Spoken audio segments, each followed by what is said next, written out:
Back at you with another one, and thank you for joining me for another video.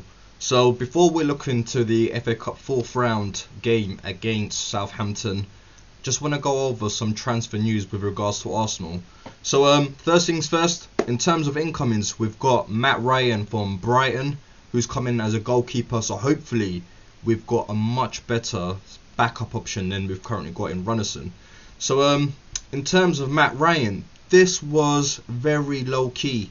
There was no ITKs, no one really reporting it. Got up today, and then the news: Matt Ryan has joined Arsenal on loan. So I think the intention is still to try to sign maybe Freddie Woodman, and up until now, he's currently in contract, and he will be a free agent come June. So I think the intention is to have Matt Ryan just being a stopgap until we can get Freddie Woodman in the door on a free. But with Matt Ryan now in the door, what does that mean with Runnison? I reckon most likely he will go out on loan. I just don't think he's Premier League, proven. He's not fit enough for the league. Whereas Matt Ryan, although he's not a great goalkeeper, I wouldn't sort of say he's up there. He's decent, and he's got that Premier League experience, and that's what you really want. So in terms of, do I want him as a long-term option? No, because ideally I think you should have two goalkeepers trying to fight out for the number one spot. I don't believe in just having a backup, because what happens is then you're going to have complacency amongst your first choice, your second choice as well. So with that said, let's get into the text and understand a bit more about Matt Ryan. So let's just make this font a bit bigger. So Australian goalkeeper Matt Ryan is joining us on loan for the remainder of the season from Brighton and Hove Albion. So he is 28 years of age, and he has made 124 appearances since since signing for the South Coast side in 2017. So Edu has said Matt is an experienced goalkeeper, a proven talent in the Premier League, and has also played many internationals for Australia. Matt will further strengthen our squad with his experience and knowledge of playing at the highest level. Following Matt Macy's recent move to Hibernian, Matt will provide very good competition and positive support to all our goalkeepers, and we are looking forward to him integrating quickly into the setup here at Arsenal. So let's see what the coach has to say. So Mikel says, we know Matt very well through his performances with Brighton in recent seasons, and he brings additional quality to our squad. Matt has very good Premier League experience and has played over 100 times in the league, which is something that will benefit us greatly on and off the pitch. We welcome Matt to Arsenal and look forward to working with him this season. Well, I won't go into the rest of that detail there, but it sounds very similar to a particular goalkeeper that we signed not so long ago. Yeah, Runnison. About this talk about Runnison coming in and providing support and competition for Leno, and all that was a farce. So who's now to sort of say Matt will be the answer? Do I think he's the answer? No, but what I will tell you is he's not worse than Runnison. And in terms of Matt, he was going into the season number one choice for Brighton, and I believe when they lost to Leicester City 3-0, ever since that game, Robert Sanchez has taken over, and he's now been sort of the main goalkeeper at Brighton, with Jason Still as being that secondary keeper. So and they've got two good options. I believe Jason is 30 years of age, with Robert Sanchez only being 23 years of age, but he's been performing really well. So with that sort of folding, that's meant Matt has sort of become third choice for him, and I'll take him as backup. But do I, as I said, I want ideally long term someone that can compete with Bernd Leno, someone that's not just content with just being a number two, because that would make Bernd Leno complacent. He will think, you know what, I can come in and play rubbish, and guess what, I'm still guaranteed to play. And we don't want a situation like that, because that's exactly what's happened to Bellerina. I mean, all that talent, and because he didn't have anyone fighting for that first spot right back position, he just got complacent, and he is what he is a byproduct of complacency, and you don't want that situation going forward. But in terms of his stats so far this season, he has played 11 times in the Premier League with 990 minutes, and he's got an average rating of 6.12. Fairly average. As I said, hopefully him being a Gooner, that might just spark things up for him, and maybe now he might actually have that hunger to go drive and maybe reach that potential. Yes, he's 28 years of age, but that's still pretty young for a goalkeeper, because I'd say they don't hit their sort of prime until they're about 33. So he's still got some time to sort of develop and get there. I don't ever see him beating Bernd Leno. So as a short-term fix, I'd say that's decent. Moving on to other news, other incomings actually. It looks like we might be replacing a certain O with another type of O, if you get what I'm saying. We're no longer going to have those two dots. It's now about the O with the slash in the middle. And yes, ladies and gentlemen, that is of course Martin Odegaard. And according to Fabrizio Romano, Martin Odegaard has decided to join Arsenal over Real Sociedad. The deal is expected to be completed in the coming hours. Arsenal and Real Madrid are in contact to reach the agreement. Real want a simple loan until June. Arteta spoke directly with the player, key factor. Yeah, I hear that often too much. Arteta spoke directly with the player, key factor. Well, every manager speaks to a player, don't they, before they come in? So, was it really a key factor? I'm not that convinced. I often hear that, thrown out too much, and then what that does is it gets people this sort of hype that, it's all Arteta's doing. Well, a manager obviously is going to be speaking to a player if he wants him. It's just about, getting him to agree. And let's be honest, we're all facing Real Sociedad. If we really lost a battle against Real Sociedad, then that just tells us how far we've fallen. But continuing on, Emmanuel, Real Sociedad manager, the possibility of Odegaard returning here doesn't exist. He was really close, but when Arsenal joined the race and Arteta called him, Odegaard changed his mind. Work in progress between AFC and Real Madrid to complete the agreement. So it looks like that's finalising, and hopefully we can sort of see Odegaard being announced in the near future. What do I make of Odegaard coming through? I'm not that annoyed. I think it will be a decent addition to the squad, and it might relieve some of that burden currently lying with Emil Smith-Rowe. I don't want this to be a situation where Odegaard constantly plays and then that hampers the development of Emil Smith-Rowe, because for me it makes no sense.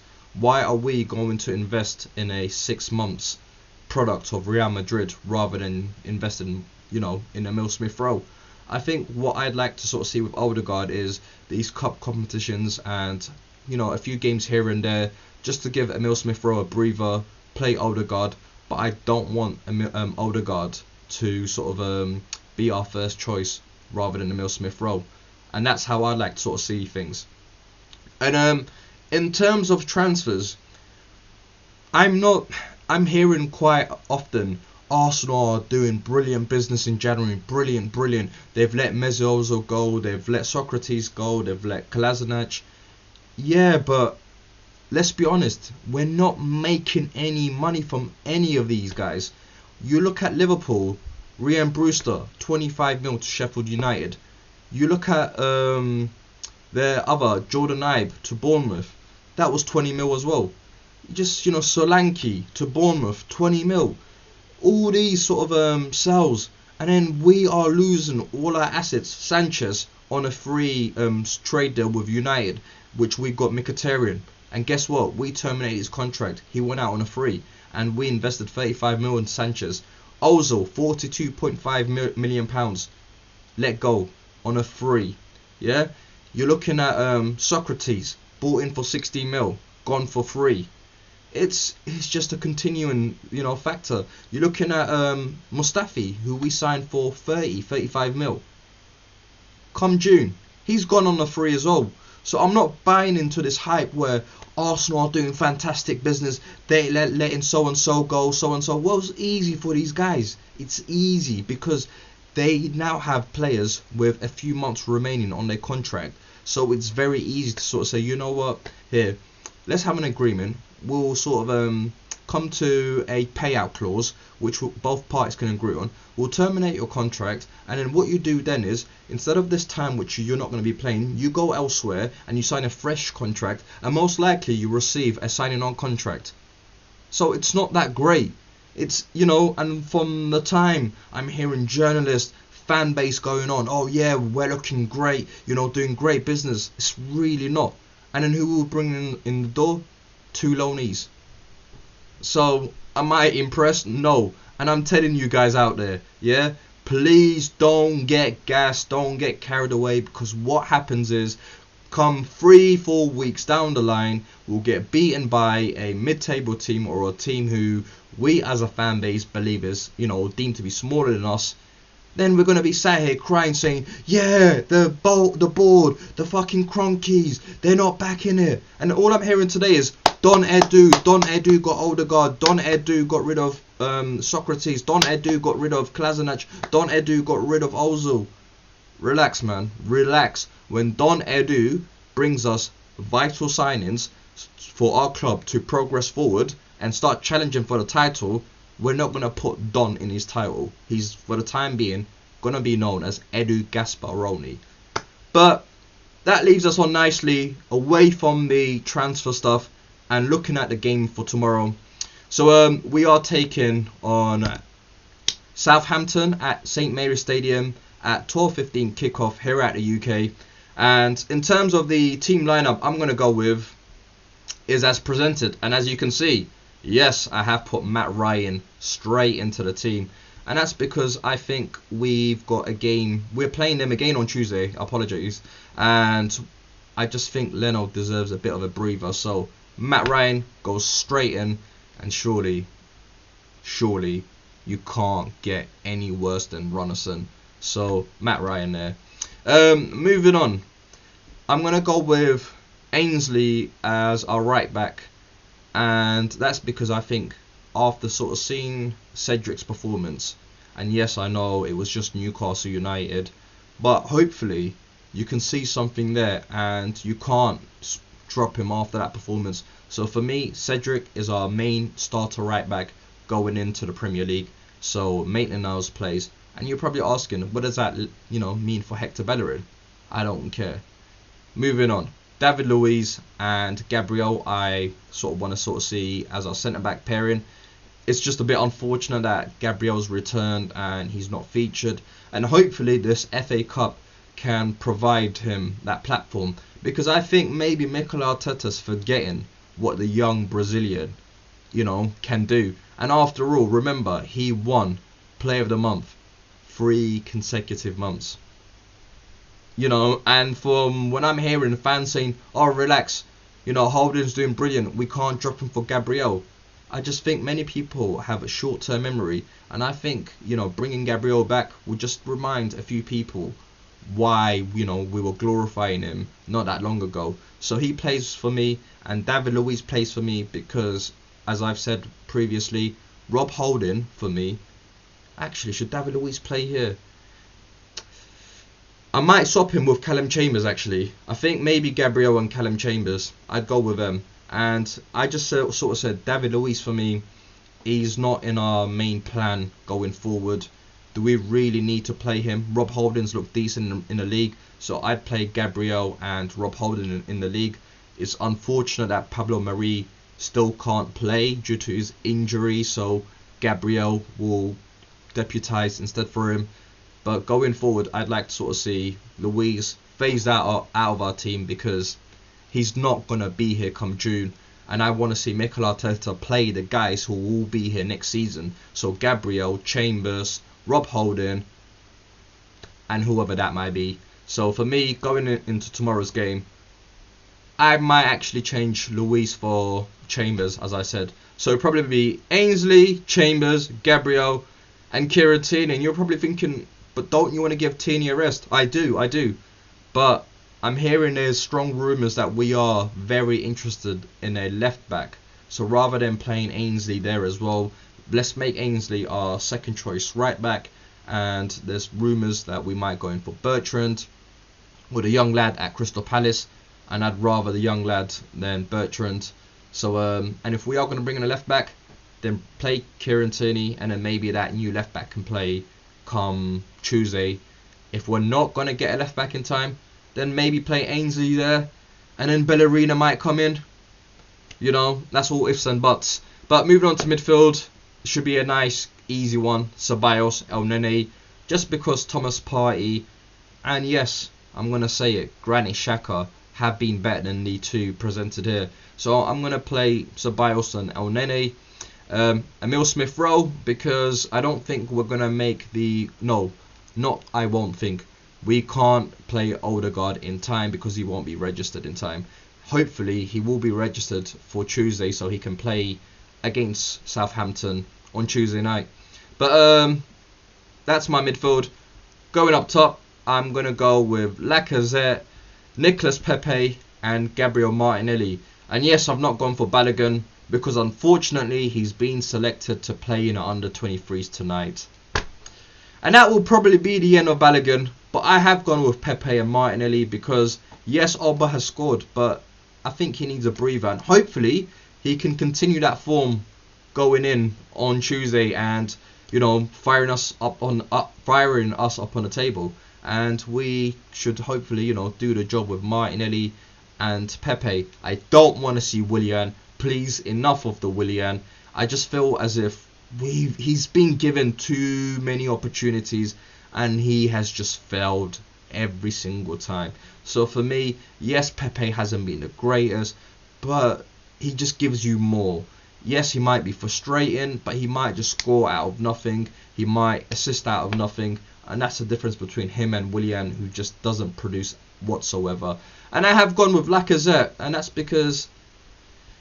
Why have I gone for Lacazette? And that's because actually I want to see Aubameyang play centrally going forward. I want to see Aubameyang centrally and Saka and Martinelli on a wing.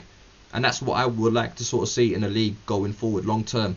So Lacazette for me here with Martinelli and Pepe. In terms of my score prediction, I'm going to go with a very, very narrow victory. And I'm going to go with a 1-0 win to us. And that's only because it's the FA Cup. Had that been a league, I might have predicted a bit differently. But that's my predicted lineup, or the lineup I like to sort of see. But as I said, Callum Chambers instead of David Luiz. Other than that, with my 1-0 victory, if you could please let me know who you reckon would sort of play or Mikel Arteta will deploy tomorrow, and what do you reckon the predicted lineup will be. Also, in terms of the transfer rumours, are you happy with Matt Ryan and Martin Odegaard coming in, or you're not really satisfied with the business that we've been doing? Anything, just let me know. Please comment, like, subscribe as always, and take care until next time.